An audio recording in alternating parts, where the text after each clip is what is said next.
இன்னைக்கு சுதந்திர தின விழா 80வது வருஷம்.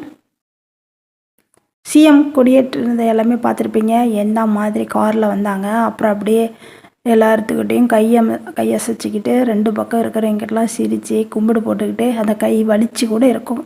வணக்கம் வைக்கிறதுலேருந்து எல்லாம் பண்ணிக்கிட்டே வந்தாங்க. அங்கே பார்த்தா திடீர்னு திரிஷா வேறு இருக்காங்க. அவங்க அப்பா பக்கத்துலேயே போய் திரிஷா வேறு உக்காந்துட்டாங்க. ரொம்ப சந்தோஷமாக இருக்காங்க.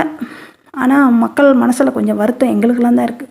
இந்த அம்மா ஏன் வராங்க? அந்த இடத்துல சங்கீதா இருந்திருந்தாங்கன்னா எவ்வளோ நல்லாயிருக்கும். அவங்க பசங்க இருந்திருந்தா இன்னும் எவ்வளோ இல்லை சூப்பராக இருந்திருக்கும்.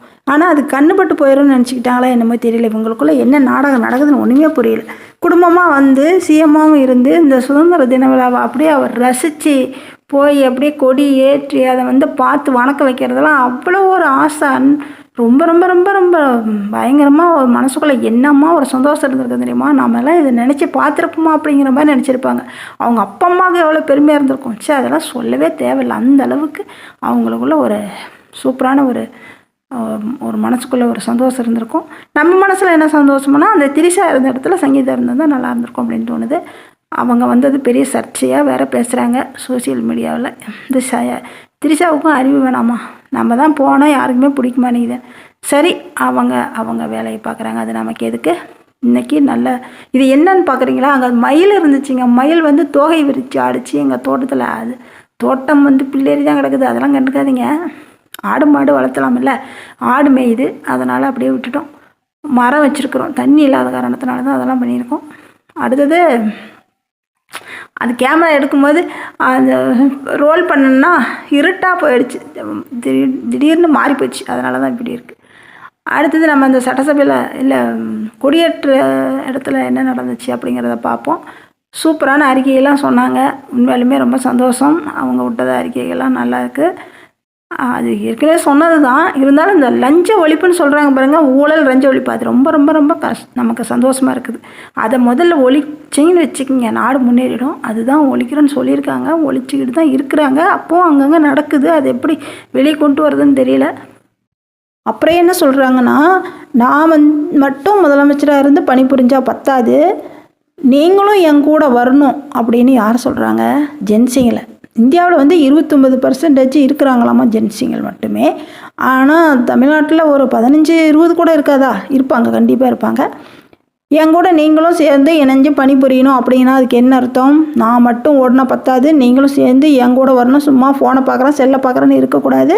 அங்கங்கே என்ன ஊழல் நடக்குது அப்படிங்கிறத எனக்கு அப்பப்போ அப்டேட் பண்ணணுங்கிறது தான் அதனோட அர்த்தம். நாம் தான் அதை புரிஞ்சுக்கணும். ஜென்சி அது அவங்க தான் எதிர்காலமே. அதனால தான் அவங்கள கூப்பிடுறாங்க.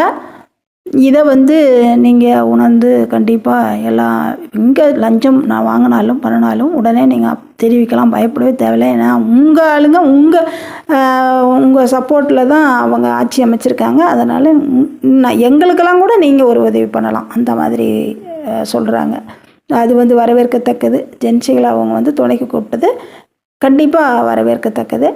அடுத்தது இவங்க பாருங்கள், எப்படி எல்லா மக்கள் வந்து எங்கே இருந்தாலும் அங்கே போய் அப்படியே நடந்து கூட போய் 2 பக்கமும் கையசிச்சிக்கிட்டு கும்பிடு போட்டுக்கிட்டு, அது தெரிஞ்சவங்க அவங்க கூட நடிக்கிற நடிகர்கள் யாராவது வந்துட்டால் அது ஒரு வேறு மாதிரி ஒரு செலிப்ரேட் பண்ணிவிட்டு அதை பார்த்துட்டு அவங்க மனசில் சந்தோஷப்படுற மாதிரி பண்ணிட்டு போகிறாங்க. ஆனால் அதுவே ஜெயலலிதா காலத்துலலாம் எப்படியா தெரியுமா? அந்த கேட்டில் கீது மாட்டிட்டா அவங்க வந்து கொடியேற்றிட்டு பேசிட்டு போந்துன்னே அதே இடத்துல நின்னே கிடக்கணுமாம்மா. மறுபடியும் போகவே விடமாட்டாங்களாம் போலீஸ். அவ்வளோ தடை. அப்போ மனசு வெந்து போயிடாதாச்சா? என்னாரடா இவங்க போவாங்க, நம்ம இடத்துக்கு போய் சேர்றது, சாப்பாடு இல்லாத எவ்வளோ கஷ்டம். அதெல்லாம் உண்மையிலுமே ரொம்ப கஷ்டம். இது வந்து கோவிலுக்கு போகிற வழி. அங்கே பாருங்க, பச்சை பசேல்னு இருக்கா. அது மழை பெஞ்சிருச்சு, சூப்பராக இருக்கும் அதெல்லாம். அப்போ நான் வந்து கடம்பரவணிப்பு கோயிலுக்கு போகிற வழியில் எடுத்தேன். அங்கங்கே ஒரு வீடியோ அங்கங்கே எடுத்திருப்பேன். பாருங்கள், வீடியோவும் பாருங்கள், நான் பேசுகிறதையும் பாருங்கள். இப்போ என்ன பேசணும் மறந்து போச்சே. விஜயை பற்றி பேசணும். அதே மாதிரி ஸ்டாலின் வந்து வந்தாலுமே ஒரு மேடையில் நானும் பார்த்துருக்கேன். மேடையில் ஒரு பரிசு யாருக்காவது கொடுக்குறனா கூட அவங்க முகத்தை பார்த்து சந்தோஷப்பட்டு சிரித்து கொடுத்ததே கிடையாது. கேமரா பார்த்துட்டு தான் பொருளை வாங்குறது, அவங்ககிட்ட நீட்டுறது, கேமரா பார்க்குறது. இதுதான் அவர் கொடுக்குற ஒரு இதே. அந்த மாதிரி எல்லாம் விஜய் கிடையாது. கை கொடுக்குறாரு, ஏதோ கேட்குறாங்க, சந்தோஷமாக கொடுக்குறாங்க ஒரு பரிசை. உண்மையாலுமே இது பாராட்டுற மாதிரி இருக்குது. ரொம்ப சூப்பராக பண்ணுறாங்க. இதுதான் கடம்பூர் முனியப்பன் கோவிலில் கடம்பூர் முனியப்பன் சுவாமி. கும்பிட்டுக்குங்க எல்லாருமே. ரொம்ப ரொம்ப நல்ல சக்தி வாய்ந்த கடவுள். ரொம்ப நல்லது கும்பிட்டுக்கிட்டோம்னா. நான் கூட ஒரு நிமிஷம் உங்களுக்காக கும்பிட்டுக்குவேன். அது வெளிப்புறம், முன்னாடி எப்படி இருக்குதுங்கிறத எடுத்திருக்கேன். இதில் உள்ள நிறைய சாமிகள் இருக்குது. அது அடுத்த வீடியோ வரும், அதை பாருங்கள். இப்போ நாம் அங்கே அவங்க அறிக்கை விட்டதெல்லாம் லஞ்ச ஒழிப்பை பற்றி அறிக்கை விட்டது ரொம்ப ரொம்ப சந்தோஷம். லஞ்சத்தை ஒழிங்க, கண்டிப்பாக ஊழல் ஒழிங்க. நீங்கள் ஆதரவு கொடுத்தீங்கன்னா அவங்க இன்னமும் ஒழிப்பாங்க. அது நமக்கு ஒரு வரவேற்கத்தக்க வேண்டிய விஷயம் அது. அப்புறம் விவசாயத்தை பற்றி சொன்னாங்க. கொஞ்சம் மனசுக்குள்ளே வருத்தம் தான். இன்னும் எல்லாருக்குமே அந்த லோன் தள்ளுபடி பண்ணால் நல்லாயிருக்கும்னு தோணுது. இது எங்கே எடுத்தேன்னா சேலத்தில். எப்படிங்க இப்படி 2 பேர் 2 அம்மா பாருங்கள், அந்த படுத்துருக்காங்க. ஜாலியாக படுத்து தூங்குறாங்க, முழிச்சிட்டு பேசிகிட்டு இருக்காங்க. எல்லோரும் போகிறாங்க வர்றாங்க. ஆனால் அவங்க ஏன் அந்த இடத்துல படுத்துருக்காங்க? அவங்க அப்பா அம்மா இருக்க மாட்டாங்களா? அவங்க அப்பா அம்மா இல்லைன்னா போதும், வயசாகி போச்சு அவங்களுக்கே. பிள்ளைங்க இருக்காதா? பெத்த பிள்ளைங்க இருக்காதா? அவங்கெல்லாம் ஏன் இப்படி வந்து படுத்துருக்காங்க? அவங்க கேட்க மாட்டாங்களா எங்கே போயிட்டுன்னு? ஒன்றுமே புரிய மாட்டேங்குது.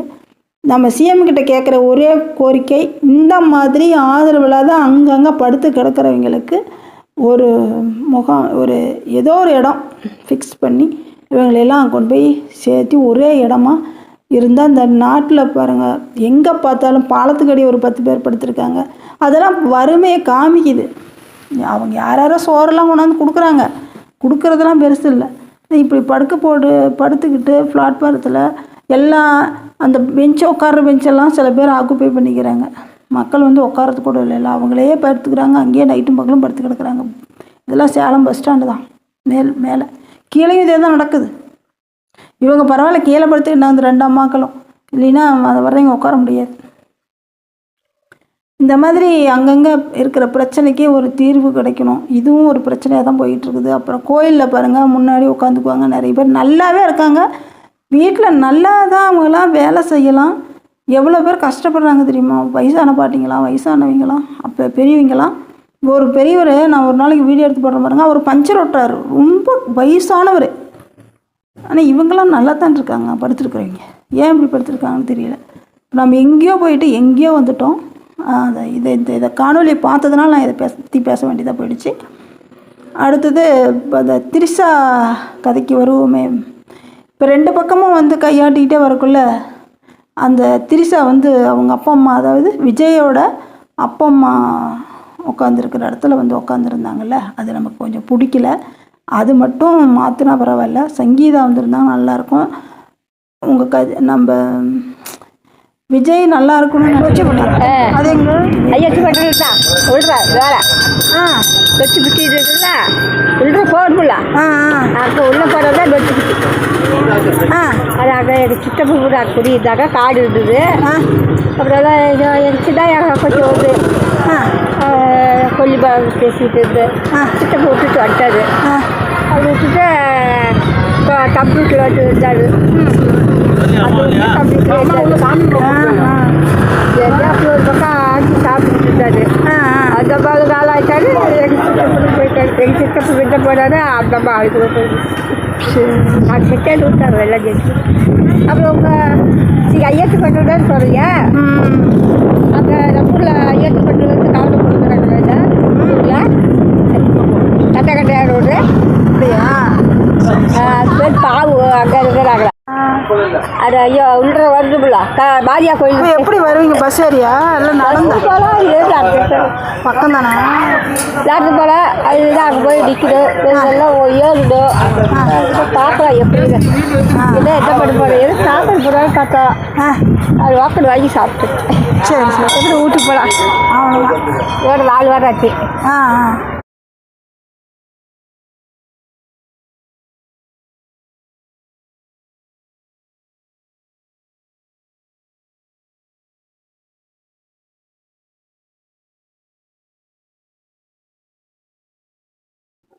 இந்த வீடியோ எதுக்குன்னு நீங்களே புரிஞ்சுப்பீங்கன்னு நினைக்கிறேன்.